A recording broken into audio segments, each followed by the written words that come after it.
इस channel प्रकर्ष classes में आप सभी का स्वागत है। इस वीडियो में हम सत्ता और सत्ता या प्राधिकार जिसे आप कहते हैं और दूसरा उत्तरदायित्व, इससे संबंधित महत्वपूर्ण बातों पर चर्चा करेंगे। तो हम एक एक को देखते हैं। इसमें सत्ता से संबंधित बातें देखते हैं पहले, उसके बाद उत्तरदायित्व के बारे में डिस्कस करेंगे। तो देखिए, सबसे पहला है सत्ता का अर्थ। सत्ता किसे कहते हैं? निर्णय लेने, आदेश देने और आज्ञा पालन करवाने का अधिकार जिसमें वैधता हो, सत्ता कहलाती है। यानी तीन चीज़ें हैं सत्ता में। सबसे पहले तो आप निर्णय ले सकते हैं, डिसीजन ले सकते हैं, फिर आप उस निर्णय का पालन करवाने के लिए आदेश दे सकते हैं अपने अधीनस्थों को, और उसके बाद वो आदेश या आज्ञा का पालन हो रहा है या नहीं हो रहा है, इसका आप पर्यवेक्षण या निरीक्षण कर सकते हैं। और यदि आज्ञा या आदेश का पालन नहीं कर रहे हैं अधीनस्थ, तो उनके खिलाफ आप कार्रवाई कर सकते हैं। लेकिन इसमें होनी चाहिए वेद्यता। वेद्यता का अर्थ है कि यह संगठन के जो नियम है, प्रक्रियाएं हैं, जो संगठन का संविधान है, उसका पूरी तरह पालन करते हुए ही ऐसा निर्णय लिया गया है, ऐसा आदेश दिया गया है, तभी अधीनस्थ उसका पालन करेंगे। यदि सत्ता में वैधता नहीं है तो फिर वो सत्ता नहीं रहती, वो शक्ति रहती है जिसका पालन करना अधीनस्थों के लिए अनिवार्य नहीं होता है। तो हम इनको सत्ता को इसी संदर्भ में समझेंगे कि इसमें वैधता होना अति आवश्यक है। इसके बाद देखिएगा, एक शब्द आता है शक्ति, पावर। पावर का क्या अर्थ है, ये समझने का हम प्रयास करेंगे कि पावर किसे कहते हैं। तो अन्य व्यक्तियों को प्रभावित करके अपने आदेश या इच्छा का पालन करवाने की व्यक्तिगत योग्यता। यानी आप अन्य व्यक्तियों को प्रभावित करते हैं इसमें, और इस ढंग से आप उनको प्रभावित करते हैं कि वो आपके आदेश या जो आपकी इच्छा है उसका पालन करने के लिए तैयार हो जाए। ये पूरी तरह एक व्यक्तिगत योग्यता है। यानी इसमें पद का कोई रोल नहीं है, जबकि सत्ता में पद का रोल होता है। तो ये एक महत्वपूर्ण अंतर है दोनों में। इसके बाद आगे देखिए, दोनों में प्रमुख अंतर क्या है। सत्ता में वैधता होती है, जबकि शक्ति में बल प्रयोग होता है। यानी शक्ति में आप किसी पर दबाव डाल रहे हैं और वो आपके आदेश का, आपकी इच्छा का पालन करना है, जबकि सत्ता में किसी प्रकार का दबाव नहीं है। नियम ऐसे हैं, संगठन का कानून ऐसा है, संगठन की प्रक्रियाएं ऐसी है कि उसका पालन करते हुए आपको अपने उच्च अधिकारी की आज्ञा का पालन करना ही करना है।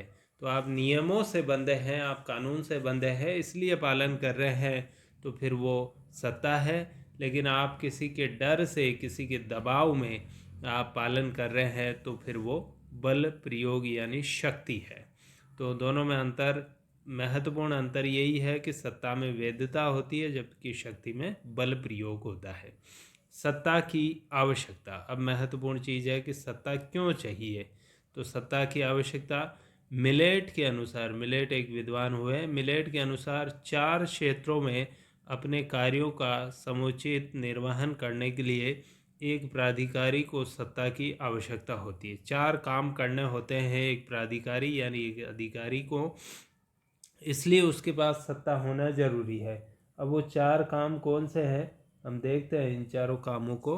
तो देखिए, सबसे पहला काम है, वो है गतिविधियों के उद्देश्यों का निर्धारण करने के लिए। यानी एक संगठन क्या कार्य करेगा, उसके उद्देश्य क्या होंगे। कोई भी काम किया जाएगा संगठन में, का गतिविधियों का अर्थ है संगठन में किए जाने वाले कार्य, तो उनका उद्देश्य क्या होगा ये निर्धारित करने के लिए आपके पास सत्ता होना जरूरी है। सत्ता का अर्थ आप समझ ही गए होंगे, निर्णय करने की शक्ति हो, सत्ता हो, आदेश देने की सत्ता हो, और उस आज्ञा का पालन करवाने की सत्ता हो।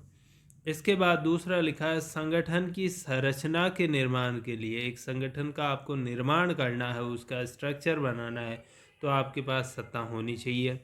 फिर है कर्मचारियों की नियुक्ति, उनको अभिप्रेरित करने, उनको नियंत्रित करने और उनको अनुशासन में रखने के लिए आपके पास सत्ता होना ज़रूरी है, तभी कर्मचारी आपके जो है नियंत्रण में रहेंगे और आपके आदेशों का पालन करेंगे। इसके बाद है प्राथमिकता के अनुसार बजट का निर्धारण, संगठन का बजट बनाना है यानी धन का आवंटन करना। बजट का क्या अर्थ होता है कि विभिन्न गतिविधियों में आप धन का आवंटन करें और फिर उसके अनुसार ही धन खर्च करें, तो उसके लिए भी आपके पास सत्ता होना जरूरी है। तो मिलेट ने बड़े ही सारगर्भित शब्दों में बताया कि एक अधिकारी के पास सत्ता होना क्यों जरूरी है। साइमन एक अन्य विद्वान, उन्होंने कहा कि कुछ तीन आवश्यकताओं और कार्यों के लिए सत्ता होना चाहिए। क्या कार्य या है वो क्या आवश्यकताएं हैं?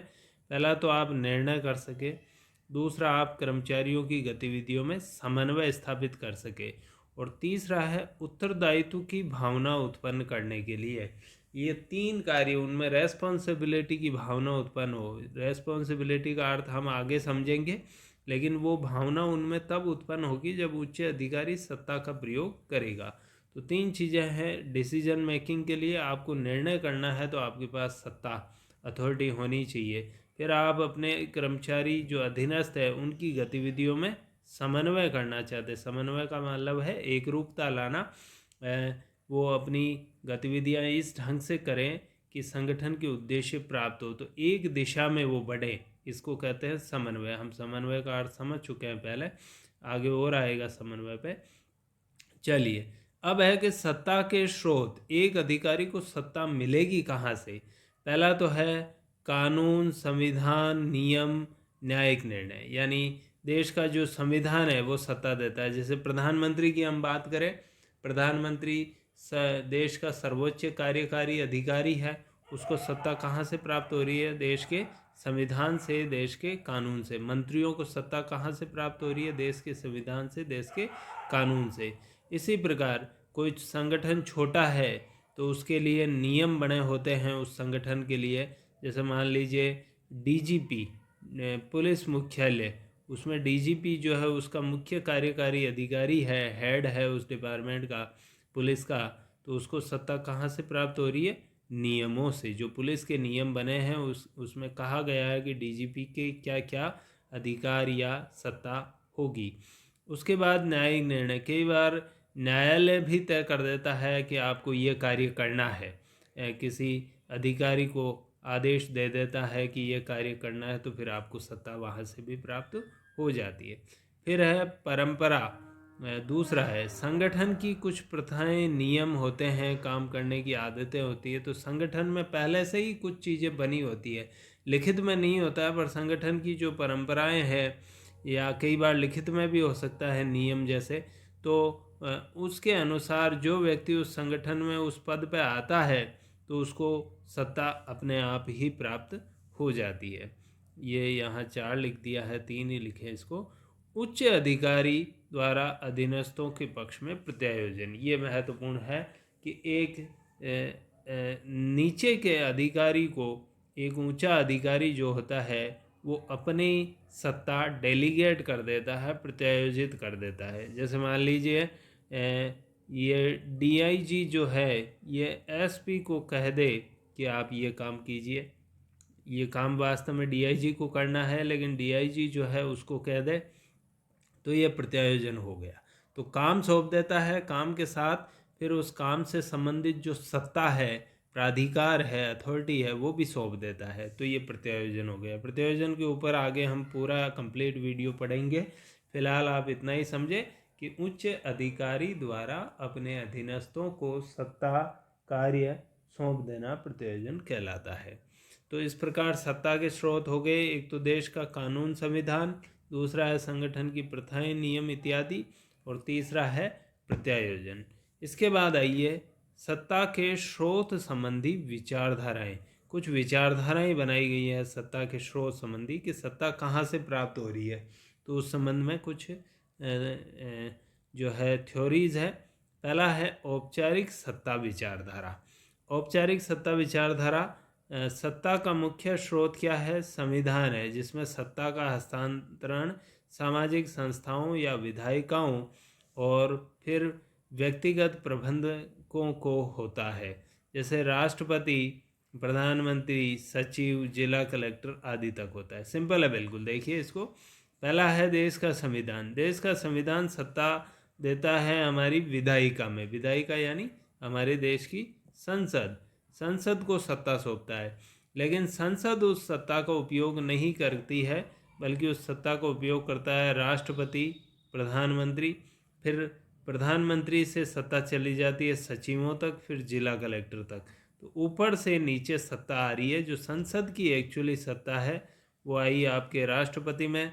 राष्ट्रपति भी आप जानते हैं कि सत्ता का उपयोग नहीं करता है, एक्चुअल में प्रधानमंत्री करता है, लेकिन प्रधानमंत्री भी सारे कार्य नहीं कर पाता, मंत्रियों को करने पड़ते हैं। मंत्री भी सारे कार्य नहीं कर पाते, इसलिए वो अपने सचिवों को सत्ता दे देते हैं।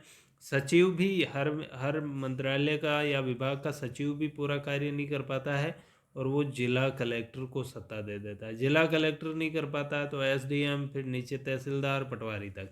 तो ऊपर से नीचे तक यानी प्रधानमंत्री से पटवारी तक, राष्ट्रपति से पटवारी तक सत्ता का संचरण इस प्रकार से होता है। आगे देखिए स्वीकृति विचारधारा।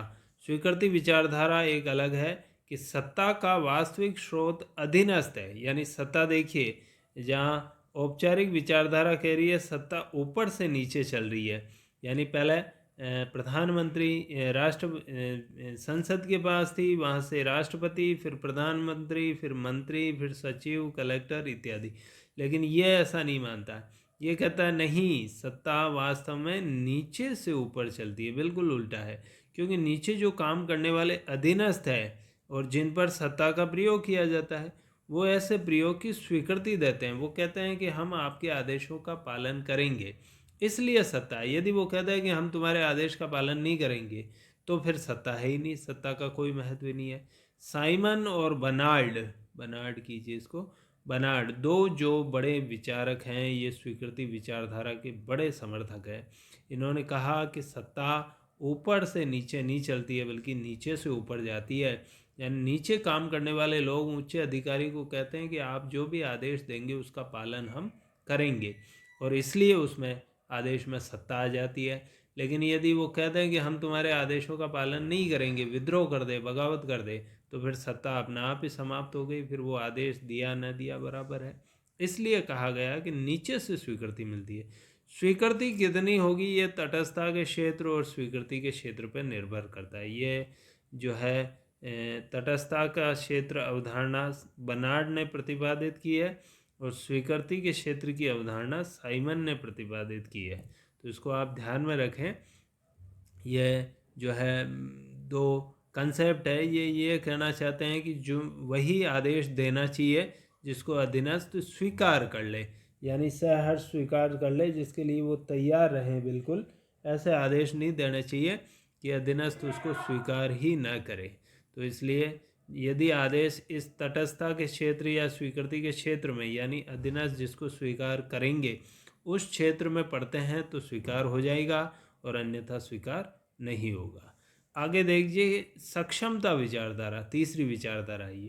ये कहती है कि जो योग्य और सक्षम व्यक्ति होता है स्वयं को, थोड़ा यहाँ गलत लिखा है, योग्य और सक्षम व्यक्ति स्वयं को इतना प्रभावशाली बना लेते हैं कि औपचारिक पद और औपचारिक सत्ता के बिना भी लोग उनके परामर्श को भी आदेश की तरह मानते हैं। ये एक अलग कंसेप्ट आ गई है।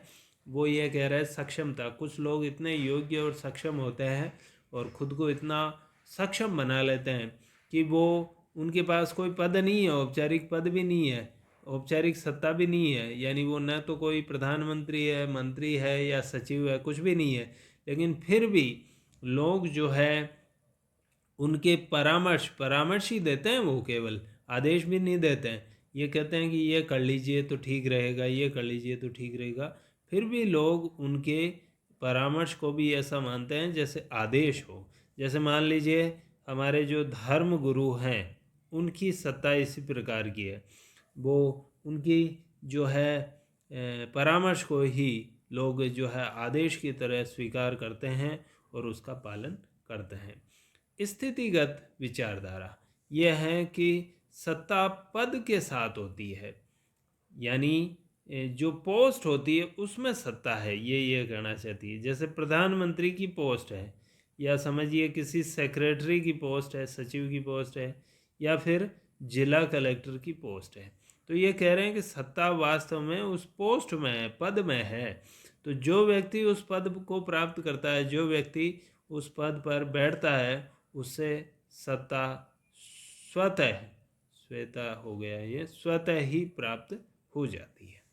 तो ये 4 विचारधाराएं आपने देखी। अब देखिए सत्ता के प्रकार, ये खूब पूछा जाता है प्रश्न। खास तौर से इसमें जो पहला प्रकार है max weber. Max weber Germany के एक महान प्रशासनिक चिंतक हुए हैं और उन्होंने सत्ता के ऊपर बड़े ही सारगर्भित विचार दिए हैं। तो पहला जो है उनका वो प्रकार है परंपरागत सत्ता। 3 नाम पहले तो याद रखिए, यही कई बार नाम ही पूछ लिए जाते हैं। परंपरागत सत्ता, चमत्कारिक सत्ता और वेद विवेकपूर्ण सत्ता। परंपरागत सत्ता जो है वो प्राचीन परंपराएं जो होती है उनको पवित्र मानने और उनके अधीन सत्ता का प्रयोग करने वाले की स्थिति को वेद मानने के कारण लोगों द्वारा आज्ञा पालन। जैसे राज व्यवस्था में सत्ता, जो राजा महाराजाओं की जो सत्ता होती थी उसमें यही स्थिति है। उसमें जो है उनको जैसे राजा की आज्ञा का पालन लोग इसलिए करते थे क्योंकि वो राजा को जो है अपनी परंपरा के अनुसार उस पद को, राजा के पद को पवित्र मानते थे, तो इसलिए उसकी आज्ञा का पालन वो करते थे। तो यहाँ पर जो है लोग उसकी स्थिति को बिल्कुल वेद मानते, वेद का मतलब है अपने लिए ठीक मानते, नियमों के अनुसार मानते, इसलिए उसकी आज्ञा का पालन वो करते हैं। उसके बाद है दूसरा चमत्कारिक सत्ता। चमत्कारिक सत्ता मतलब चमत्कार को नमस्कार, यानी कोई व्यक्ति ऐसा होता है, कोई नेता ऐसा होता है कि उसमें बहुत ही एक्स्ट्रा ऑर्डिनरी गुण होते हैं, बहुत ही जो है ज़्यादा प्रतिभावान वो व्यक्ति होता है। फिर उसके पास सत्ता नहीं है पर फिर भी उसके जो है प्रभाव में लोग इतने आ जाते हैं कि उसकी बातों का वो पूरा पालन करते हैं।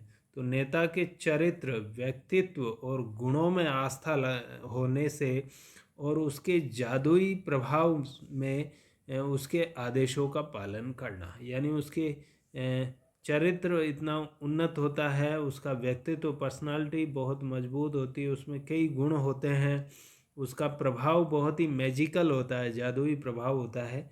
जैसे मान लीजिए स्वतंत्रता आंदोलन में महात्मा गांधी या सुभाष चंद्र बोस, तो इन लोगों का पास किसी प्रकार का पद नहीं था, लेकिन फिर भी लोगों ने जो है इनके बातों का बहुत ही गहराई से पालन किया, बहुत ही तत्परता से पालन किया।